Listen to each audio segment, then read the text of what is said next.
Hey guys, how you doing? Dave Moore here, coming at you with a video on the myths of concealed carry. Now, this video is going to look a little bit choppy because I originally filmed all of this in one. And what I decided to do was divide it up into 3 parts. That way, the video is not as long and I cover one topic per segment, if you will. So, whenever you see the fade, I'm going to be talking about the myths of concealed carry. So stay tuned, guys.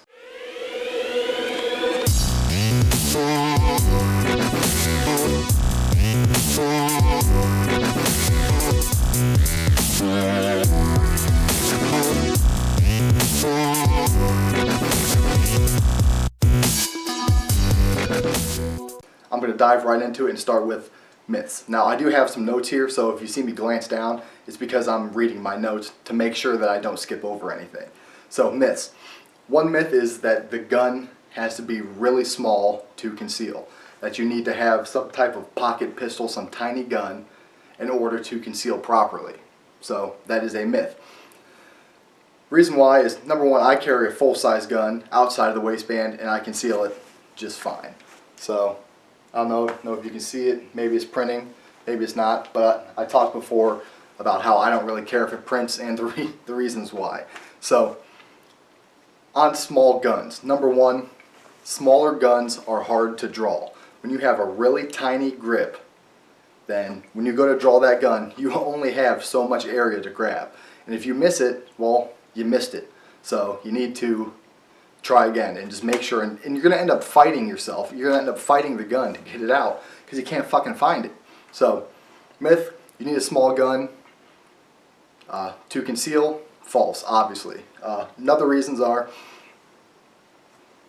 smaller guns have lower capacity. So if you're really kind of into capacity and you're only carrying a little pocket 380 that holds 6, 7, 8 rounds, well, you only have 6, 7, 8 rounds. So that's kind of an issue. Smaller the gun, the less ammo that it can hold. Another thing, probably one of the most important things, is smaller guns are harder to shoot. I don't know if you guys have ever shot like a Glock 27 size gun or below, like a Sig P, what is it, 228, 230, whatever, like the smaller pocket guns. Those little guns, like car arms and like the Diamondbacks, those little guns are hard to shoot. You can't really hold on to them. If you use a thumbs forward grip, you can blow the tip of your thumb off. The recoil is almost uncontrollable, especially if you're getting a 40 cal 45. They're hard to hold on to. So smaller guns have really more downfalls than positives in my mind. So there's that. Another myth is that you have to carry inside of the waistband to conceal properly. So everybody says you need an inside the waistband holster to conceal it. You need this Super Tuck 9000 and this and that and all of that. Well, that's a myth because if the gun is in your pants and you have a shirt tucked around it, good luck getting it out. I mean, that's really it. You concealed carry because shit happens in an instant. And in an instant, you need to be able to grab your gun, get it out, and put a shot on target. If your uniform, your shirts are tucked all around it, and you have to untuck your shirt, you have to dig into your pants, you have to try to grab that little gun, you got to try to pull it out, you're going to get dead. That's really all there is to it. You're not going to be able to efficiently draw it fast enough to get your shots on target. Now, yeah, you can train, and you can train well to get that, to get it out of the holster properly, but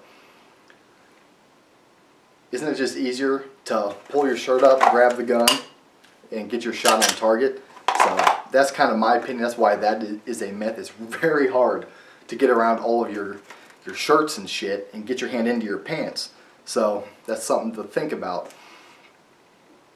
Another myth, which kind of goes with in the waistband, is you have to carry at the 4 o'clock, 5 o'clock, or in the small of your back. Well, sit in a car and tell me how that works out for you.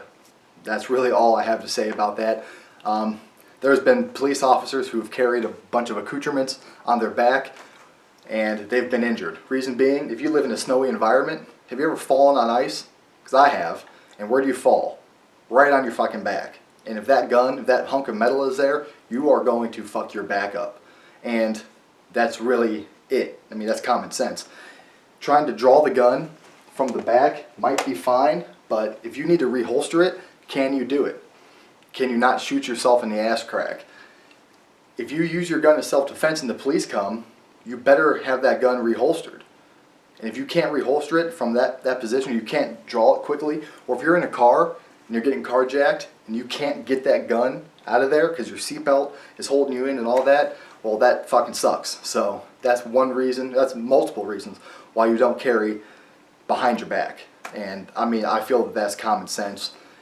Now, these are myths to me. Now, if the only way that you can carry in your life is having a tuckable holster, and that's the only thing that you can carry, that's fine. But, I mean, you have to do what you have to do ultimately. But like I said, this is kind of my opinions, and if it doesn't apply to you, it doesn't apply to you. But I just wanted to make sure I talked about them.